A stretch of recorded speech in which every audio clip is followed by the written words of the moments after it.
পকা পকা বগৰীৰ সোৱাদেই সুকীয়া। তাতে আকৌ লগত নিমখ আৰু জলকীয়া হ'লেতো কথাই নাই।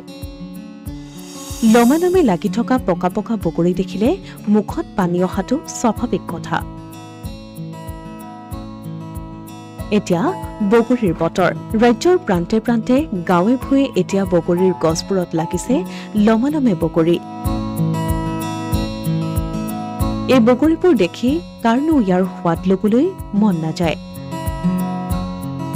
ব্যতিক্ৰম নহল অসমৰ মুখ্যমন্ত্ৰী ডক্টৰ হিমন্ত বিশ্ব শৰ্মাও। লমালমে লাগি থকা বগৰী দেখি ইয়াৰ সোৱাদ ল'লে মুখ্যমন্ত্ৰীগৰাকীয়ে। কিছুদিন পূৰ্বে শোণিতপুৰ জিলালৈ গৈছিল মুখ্যমন্ত্ৰী হিমন্ত বিশ্ব শৰ্মা। ইয়াতে বগৰীৰ সোৱাদ লৈ আপ্লুত হৈ পৰে মুখ্যমন্ত্ৰীগৰাকী। বগৰীৰ সোৱাদ লোৱাৰ লগতে শোণিতপুৰৰ সেউজ পৰিৱেশৰ মাজত কিছু সময় কটাই মুখ্যমন্ত্ৰীগৰাকীয়ে। সেই স্মৃতি সজীৱ কৰি সামাজিক মাধ্যমত বগৰীৰ সোৱাদ লোৱাৰ এটা ভিডিঅ' শ্বেয়াৰ কৰিলে মুখ্যমন্ত্ৰীগৰাকীয়ে।